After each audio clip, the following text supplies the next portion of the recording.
Thank you for joining Wars of the Roses. And this is Sight Making Masons from the Encyclopedia of Freemasonry by Albert G. Mackey. Sight Making Masons at the prerogative of the Grand Master to make Freemasons at sight is described as the eighth landmark of the order. It is a technical term which may be defined to be the power to initiate, pass and raise candidates by the Grand Master in a lodge of emergency, or as it is called in the Book of Constitutions, an occasional lodge specially convened by him and consisting of such master masons as he may call together for that purpose only. The lodge ceasing to exist as soon as the initiation, passing or raising has been accomplished, and the brethren have been dismissed by the Grand Master.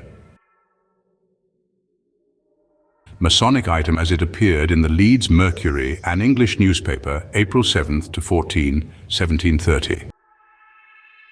The following item appeared in the Leeds Mercury, April 7th to 14, 1730, and bore the heading, London. A few days since, their graces the Dukes of Richmond and Montague, accompanied by several gentlemen who were all free and accepted Masons, according to antient custom, formed a lodge upon the top of a hill near the Duke of Richmond's seat, at Goodwood in Sussex, and made the Right Honourable the Lord Baltimore a free and accepted Mason. It is but right to say that this doctrine is not universally received as established law by the craft. Brother Mackey did not think, however, that it was ever disputed until within a comparatively recent period.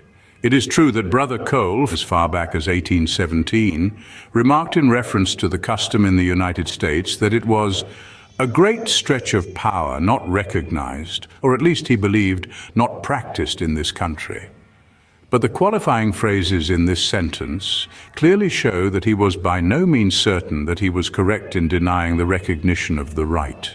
Brother Cole, however, would hardly be considered as competent authority on a question of Masonic law, as he was evidently unacquainted with the Book of Constitutions and does not quote or refer to it throughout his voluminous work.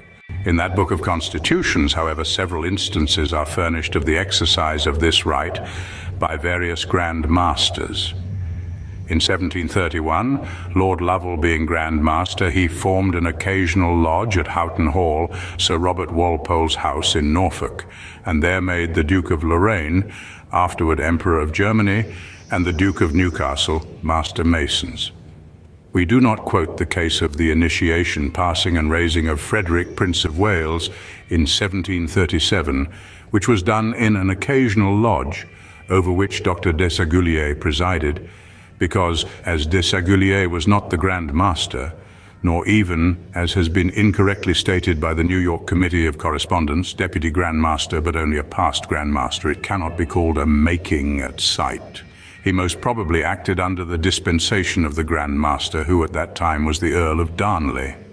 But in 1766, Lord Blaney, who was then Grand Master, convened an occasional lodge, and initiated, passed and raised the Duke of Gloucester. Again in 1767, John Salter the Deputy, then acting as Grand Master, convened an occasional lodge and conferred the 3 degrees on the Duke of Cumberland. In 1787, the Prince of Wales was made a Freemason. At an occasional lodge convened, says Brother Preston, for the purpose at the Star and Garter, Pall Mall, over which the Duke of Cumberland, Grand Master, presided in person. It has been said, however, by those who deny the existence of this prerogative, that these occasional lodges were only special communications of the Grand Lodge, and the makings are thus supposed to have taken place under the authority of that body, and not of the Grand Master. The facts, however, do not sustain this position. Throughout the Book of Constitutions, other meetings, whether regular or special, are distinctly recorded as meetings of the Grand Lodge, while these occasional lodges appear only to have been convened by the Grand Master for the purpose of making Freemasons. Besides, in many instances, the lodge was held at a different place from that of the Grand Lodge, and the officers were not, with the exception of the Grand Master, the officers of the Grand Lodge. Thus, the occasional lodge which initiated the Duke of Lorraine was held at the residence of Sir Robert Walpole in Norfolk, while the Grand Lodge always met in London. In 1766, the Grand Lodge held its communications at the Crown and Anchor, But the occasional lodge, which in the same year conferred the degrees on the Duke of Gloucester, was convened at the Horn Tavern. In the following year, the lodge which initiated the Duke of Cumberland was convened at the Thatched House Tavern, the Grand Lodge continuing to meet at the Crown and Anchor. Dr. Mackey also held that a conclusive argument a fortiori, a stronger reason, may be drawn from the dispensing power of the Grand Master, which has never been denied. No one ever has doubted or can doubt the inherent right of the Grand Master to constitute lodges by dispensation, and in these lodges so constituted Freemasons may be legally entered, passed and raised. This is done every day. 7 Master Masons applying to the Grand Master, he grants them a dispensation, under authority of which they proceed to open and hold a lodge and to make Freemasons. This lodge is, however, admitted to be the mere creature of the Grand Master, for it is in his power at any time to revoke the dispensation he had granted, and thus to dissolve the lodge. But if the Grand Master has the power thus to enable others to confer the degrees and make Freemasons by his individual authority out of his presence, are we not permitted to argue a fortiori all the more that he has also the right of congregating 7 brethren and causing a Freemason to be made in his sight? Can he delegate a power to others which he does not himself possess? And is his calling together an occasional lodge, and making with the assistance of the brethren thus assembled, a Freemason at sight, that is to say, in his presence, anything more or less than the exercise of his dispensing power for the establishment of a lodge under dispensation, for a temporary period and for a special purpose.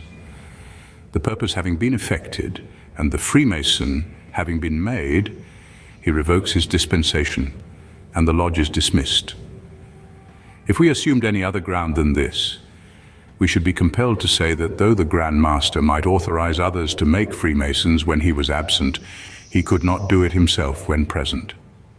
The form of the expression, making Masons at sight, is borrowed from Lawrence Dermot, the Grand Secretary of the Athol Grand Lodge. Making Masons in an occasional lodge is the phrase used by Anderson and his subsequent editors. Brother Dermot, Ahiman Reason, commenting on the 13th of the old regulations which prescribes that fellow crafts and Master Masons cannot be made in a private lodge except by the dispensation of the Grand Master, says, "This is a very ancient regulation but seldom put in practice, new Masons being generally made at private lodges.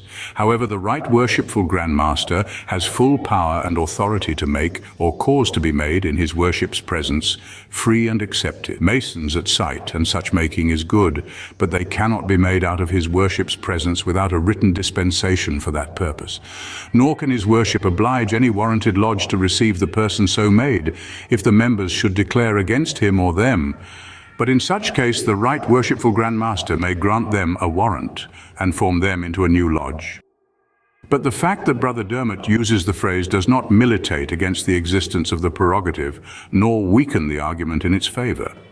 For in the first place, he is not quoted as authority, and secondly, it is very possible that he did not invent the expression, but found it already existing as a technical phrase generally used by the craft, although not to be found in the Book of Constitutions.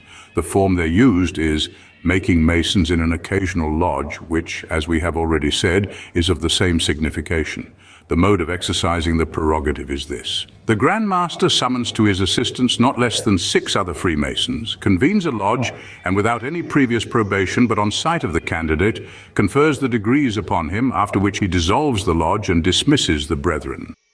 This custom of making Freemasons at sight has been practiced by many Grand Lodges in the United States of America, but is becoming less usual, and some Grand Lodges have prohibited it by a constitutional enactment. A few noted cases may be mentioned: John Wanamaker at Philadelphia, former Vice President Charles W. Fairbanks at Indianapolis, Indiana, Rear Admiral Winfield Scott Schley at Washington District of Columbia, and when William Howard Taft was President-elect, he was made a Freemason at sight on February 1909 at Cincinnati by the Grand Master of Ohio. A valuable historical account of making Masons at sight was contributed to the New Age, March 1925, by Brother William L. Boyden, librarian at Washington of the Supreme Council, Southern Jurisdiction, Ancient and Accepted Scottish Rite.